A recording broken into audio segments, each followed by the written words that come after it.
Começando aqui nessa segunda parte, porque o vídeo acabou de me dizer que eu tinha chegado ao tempo máximo permitido e ele me autobloqueou. Tá? Então, voltando aqui a falar de tempestividade, continuando, né?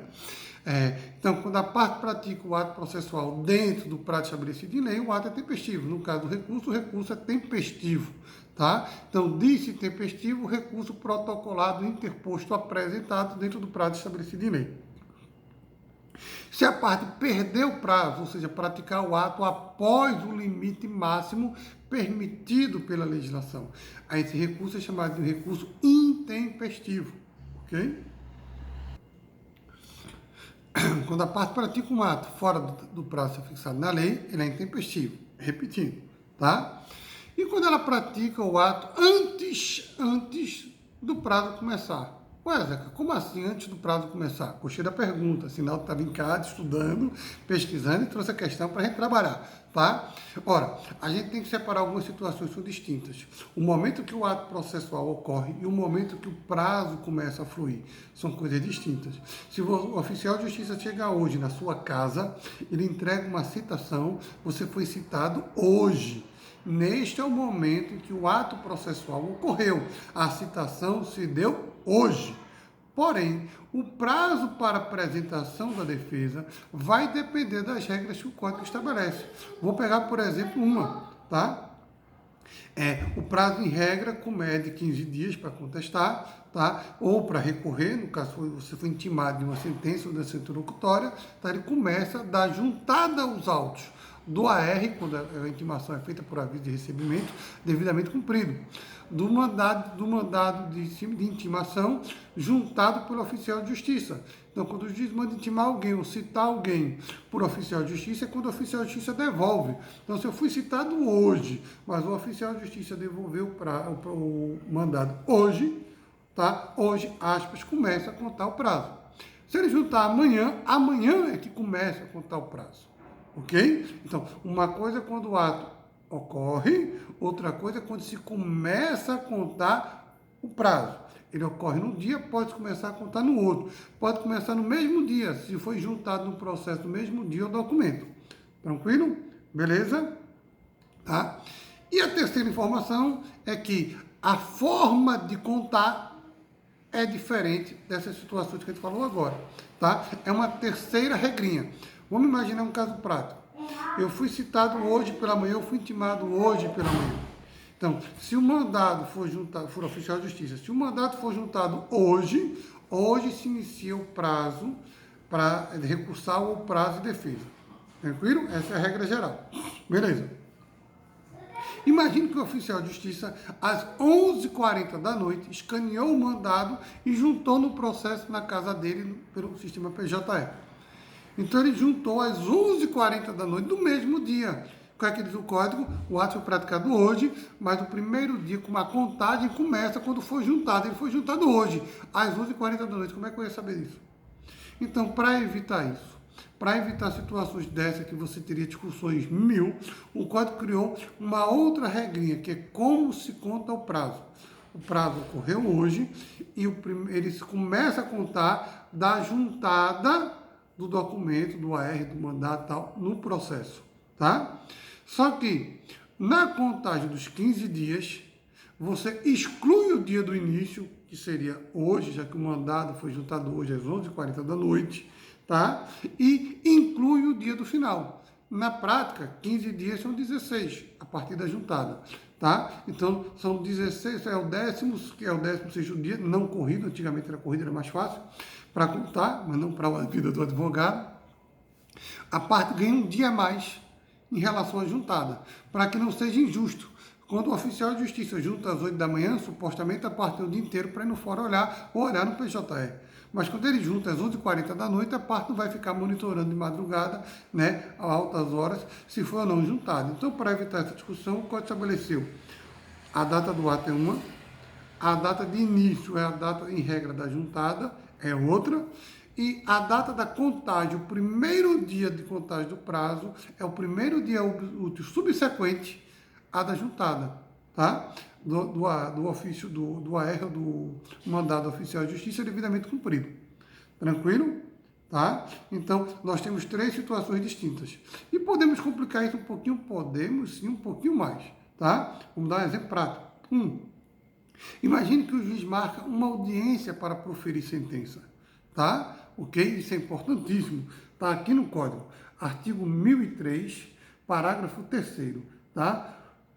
Consideram-se intimados em audiência quando nesta for proferida a decisão. O que é que o Código está dizendo aí?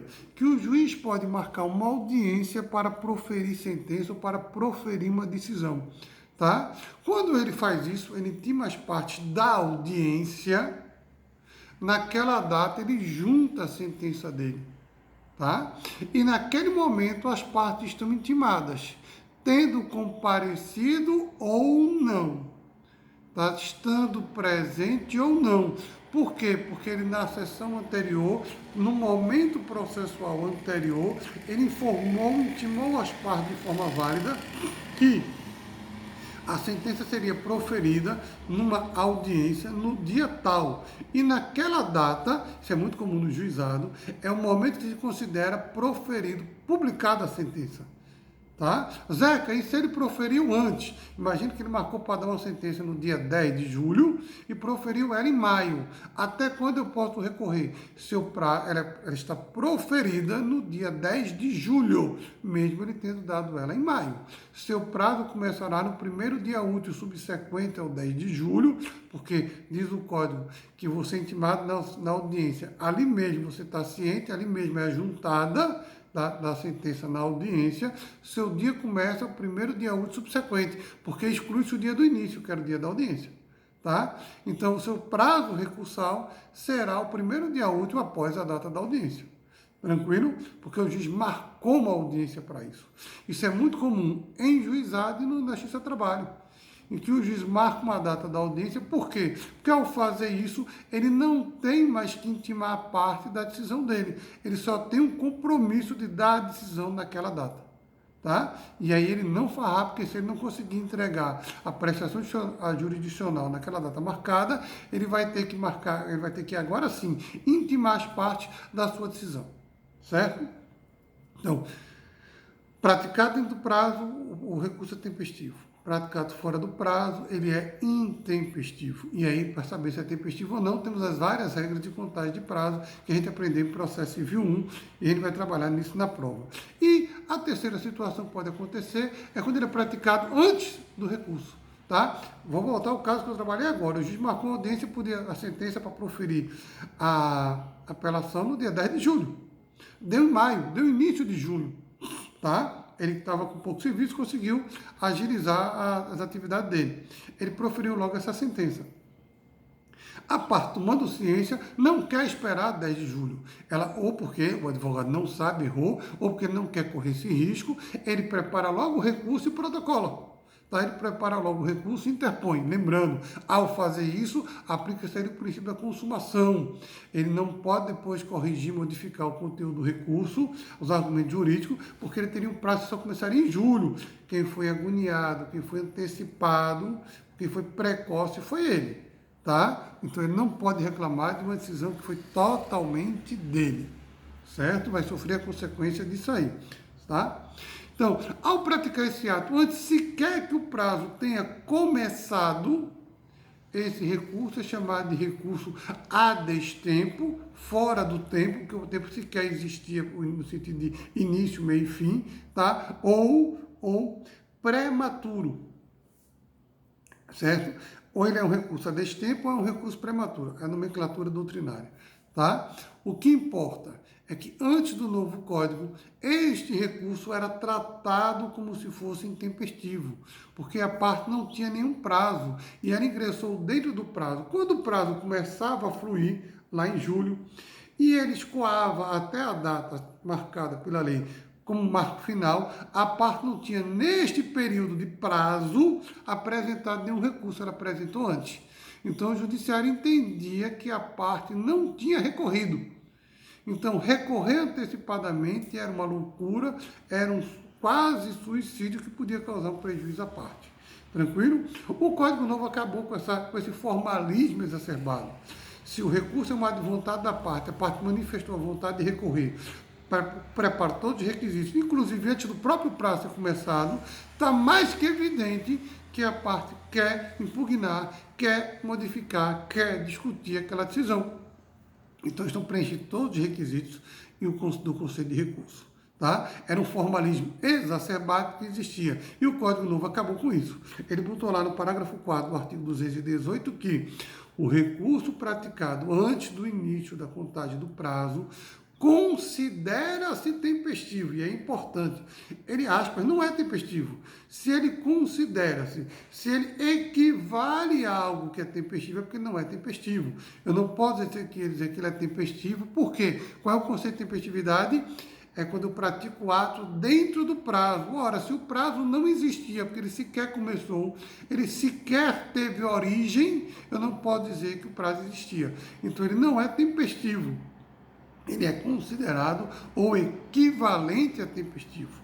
Tranquilo? Beleza? E aí a gente fecha a questão da tempestividade. Tá?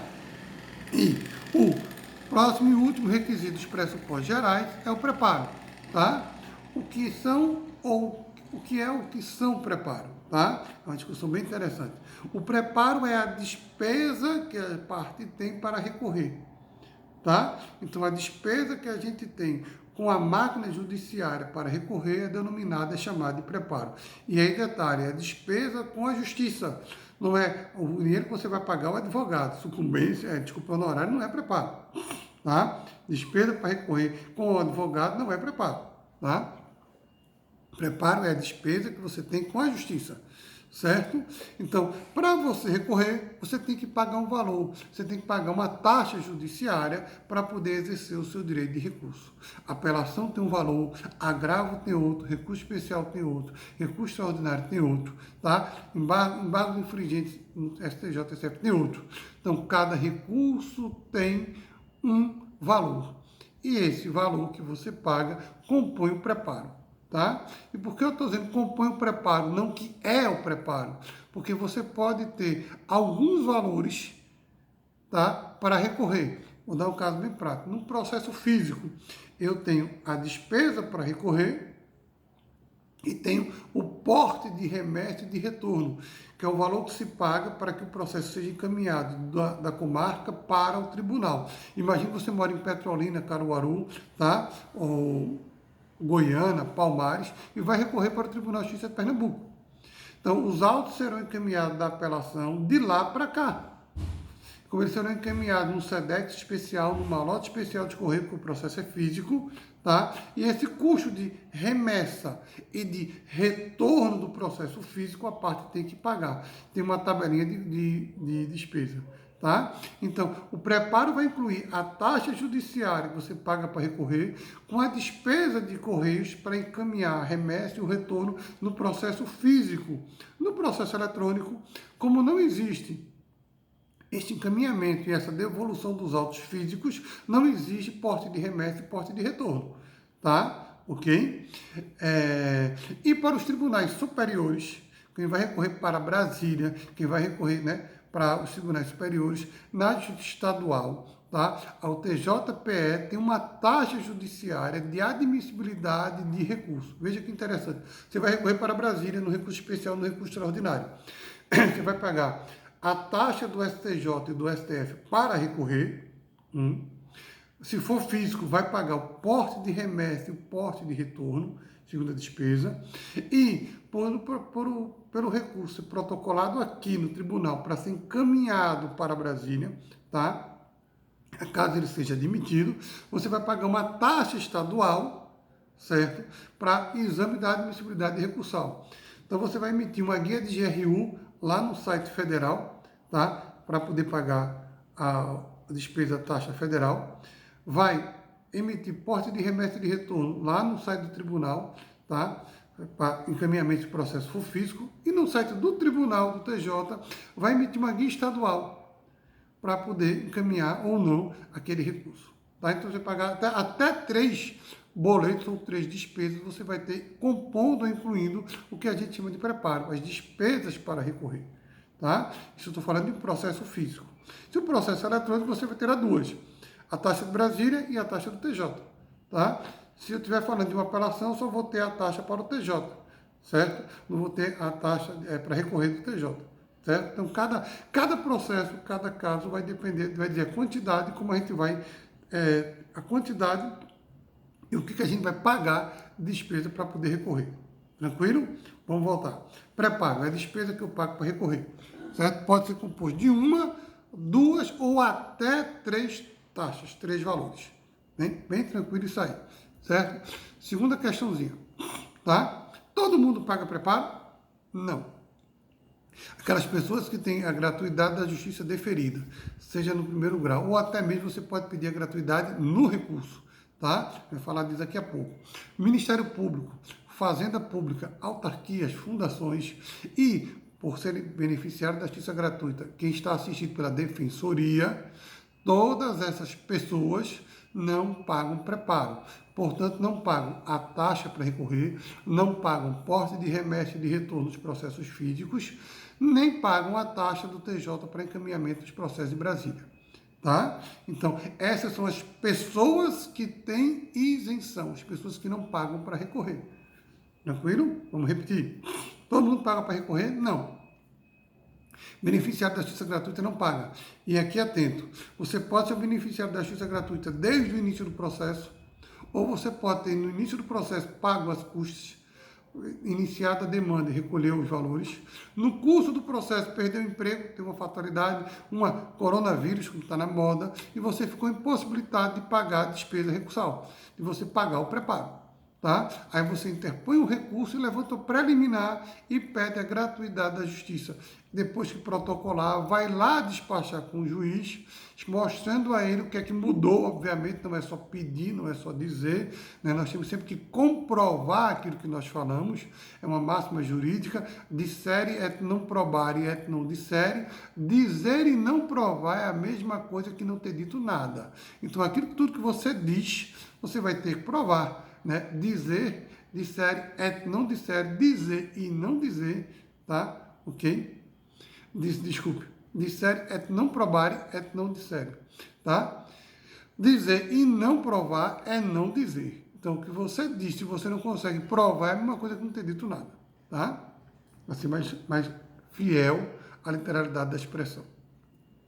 Então, se você diz que aconteceu algo, perdeu o emprego, perdeu isso, perdeu aquilo, você vai juntar sua demissão, sua carta de demissão, vai juntar sua baixa na carteira de trabalho, tá? Ok? Pode juntar, dependendo do caso, até a algema rescisória para mostrar que são pequenas para manutenção da sua família.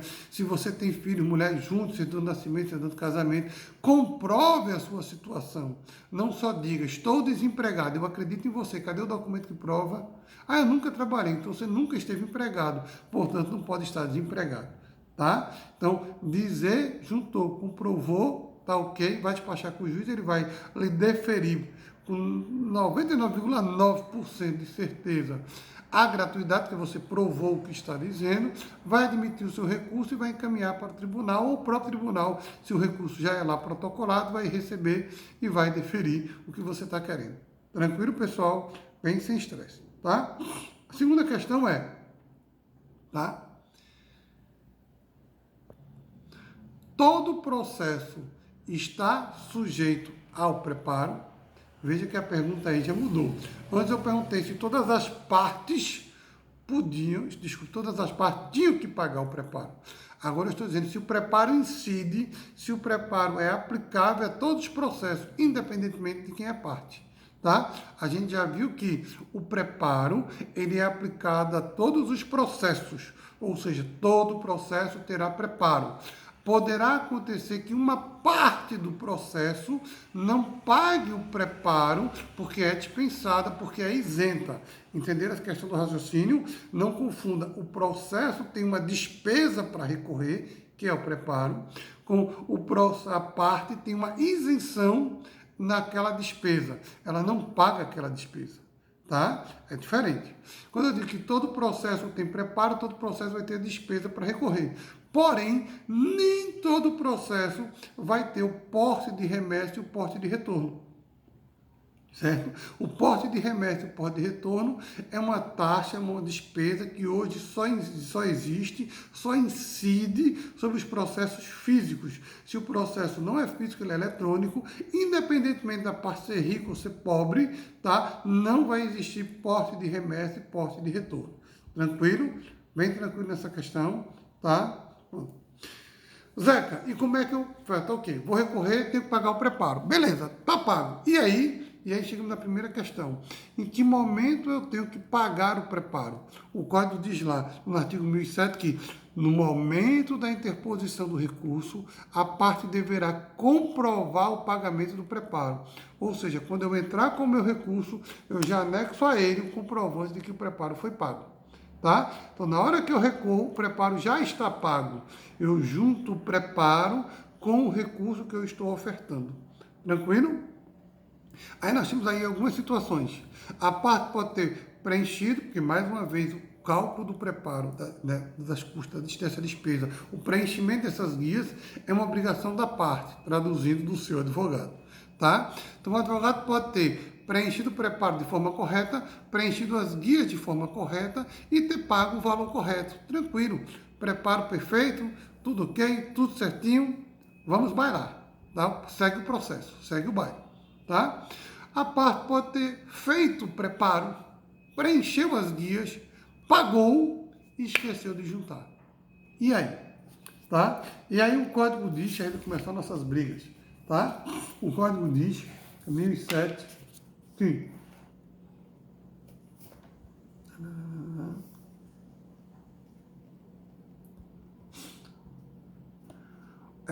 Parágrafo 4º do 1007. O recorrente que não comprovar no ato de interposição do recurso o recolhimento do preparo, inclusive porte de remessa e retorno, será intimado na pessoa do seu advogado para realizar o recolhimento em dobro, sob pena de deserção. Tá? Então o código diz que aquele que pagou, mas esqueceu de juntar, você vai juntar depois, sem problema, meu amor. Não tem nenhum estresse. Jesus te ama e o código também. Agora tu vai pagar agora em dobro. Você pagou correto, preencheu tudo certinho e sua punição, porque esqueceu de juntar, será o pagamento em dobro.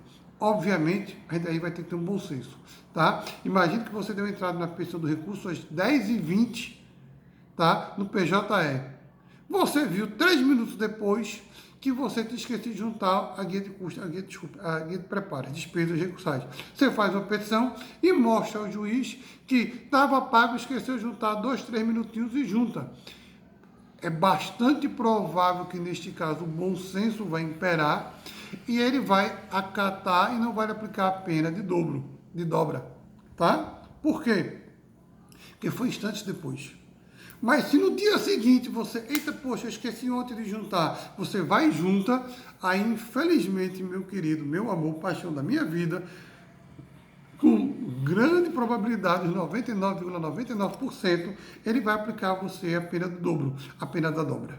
Tá? Ele vai mandar que você recolhe em dobro, porque você não juntou no momento da interposição. Uma coisa é esquecer por alguns instantes, tá? Ir lá e depois juntar, outra coisa é juntar no dia seguinte. Tá? Ou horas depois. Aí você está sobre o entendimento do magistrado, que no caso de dia depois, do dia depois, é passível que você não vai ter acatado. Tá? No caso de instantes depois, ou até 1 hora ou 2 depois, vai depender do entendimento dele. Tranquilo? Beleza? O caso da parte pagou, esqueceu de juntar. E se a parte pagou a menor? Tá? Vou pegar 2 situações. Recurso para Brasília, eu recolhi a guia de Brasília, paguei o porte de remessa de retorno, esqueci de recolher a taxa estadual. Paguei a menor. Tá? Não paguei as 3 taxas, ficou faltando uma. Tá? Ou não paguei, no caso dessa aqui, não paguei uma das taxas, ou a taxa era 1.000, eu paguei 800. Paguei um valor menor do que o devido. Eu não sabia qual era o valor, não sei calcular. Para não ficar sem preparo, eu joguei qualquer valor, R$10, 100, 200, 500, 800, tá? Lancei a guia, imprimi e paguei, certo? Pronto. Aqui começa a briga. O código diz que a insuficiência no valor do preparo, inclusive porte de remessa e retorno, implicará deserção se o recorrente intimado para saná-lo no prazo de 5 dias não o fizer. Uma parte da doutrina, tá? E você costuma aqui brincar, diz que a parte intimada para recolher a diferença, tá? E recolhendo a diferença, não teria mais do que pagar em dobro. Gente, esse raciocínio, ele chega a ser injusto, ou chega a ser, como eu costumo brincar, uma realidade brasileira. Vamos beneficiar o bandido e punir o honesto, tá? O cara pagou, recolheu corretamente, esqueceu de juntar hoje, junta amanhã. A punição do código está lá no parágrafo 4º, como ele não comprovou no momento da interposição, é recolher em dobro. O outro, o esperto, o malandro, o brasileiro, emitiu uma guia de R$1, tá? R$1, pagou, recolheu a menor, porque se ele recolheu ou 500, ou 800, ou 900, sendo 1 centavo a menos que o correto, ele recolheu a menor, tá? A punição dele seria recolher a diferença e pagar o valor correto, como se ele tivesse praticado o ato de forma válida, de forma absolutamente eficaz. Eu estou privilegiando quem está errado, tá? Então, a doutrina que defende esse raciocínio eu respeito, tá? Mas acho que ela ou é equivocada ou defende outro interesse. O código que ele quis dizer é que se eu estou punindo quem praticou o ato correto simplesmente pelo fato de ele esquecer em dobro, este cidadão, esta parte, terá o direito de complementar a despesa recursal, tá? Para não chegarmos ao formalismo por conta de uma diferença de centavos, como ocorria antigamente. A parte perdeu o direito de recorrer, mas ela vai recolher a diferença e o fará em dobro, para se equiparar à punição por não ter juntado. E aí nós começamos várias outras discussões. Aí vem uma outra parte da doutrina que diz que o dobro seria referente à diferença, porque a parte que ele recolheu estaria correto. A parte que ele errou seria só o que a diferença entre o valor correto e o valor que ele recolheu. Esse aí seria o valor dobrado.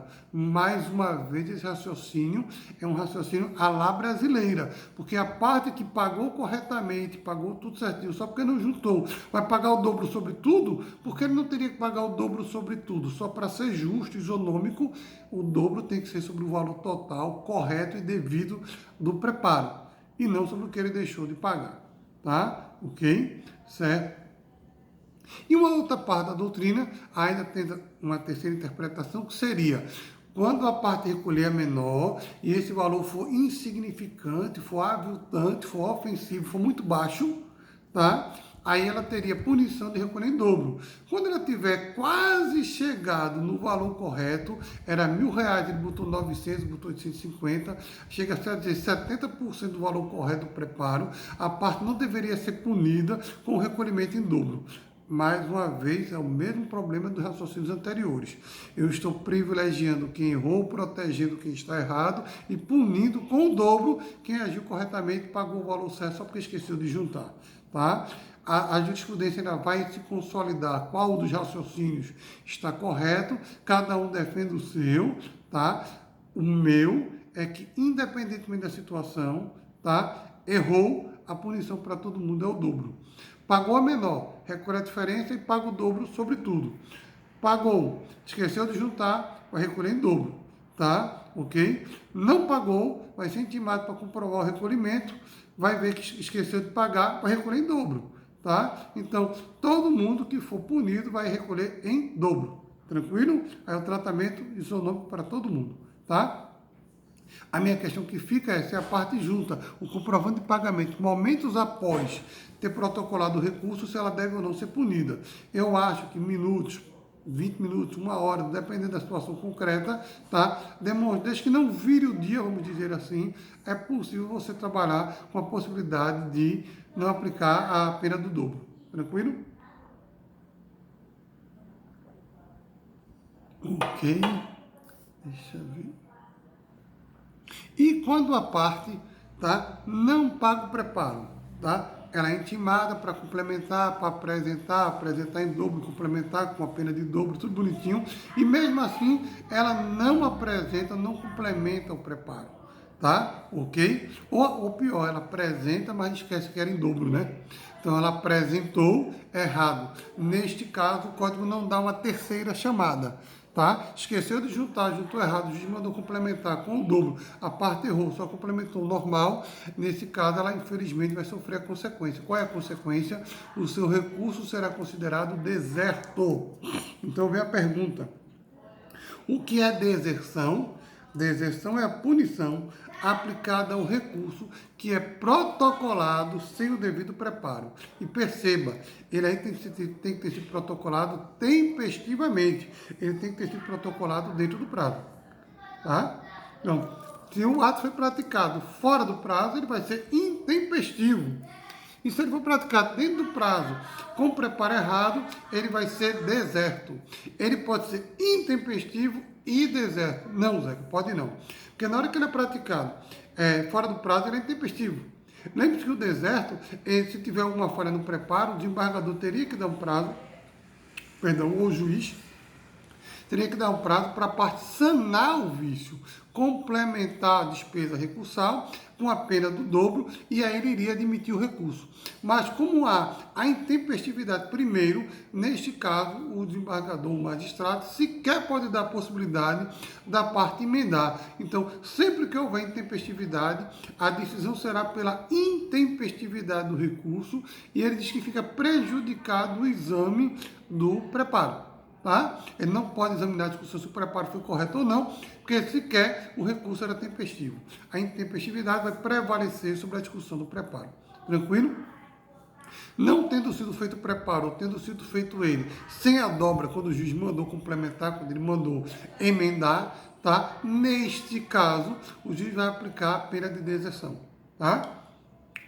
É porque a parte perdeu o seu direito de recorrer. Se a parte provar um justo motivo para não ter feito a complementação no prazo de 5 dias, não ter recorrido, ou justificante que não juntou naquele momento, mas juntou 20 minutos depois, era um tempo razoável para perceber o erro, e o juiz relevar a punição, relevar a pena de deserção, tá? Essa decisão que releva a pena de deserção, releva a punição pelo preparo insuficiente ou não dobrado, é irrecorrível. Significa que o recurso será encaminhado para o tribunal competente e o tribunal competente irá julgar. Lá o tribunal poderá verificar se é ou não, se manter ou não a discussão do preparo, mas porque ele está dentro da autoridade dele. Neste momento, nesta fase processual de exame do recurso, não existirá mais a discussão sobre o preparo. Tranquilo? Obrigado, pessoal. Aqui a gente fecha a nossa segunda parte, vamos para a terceira e última dos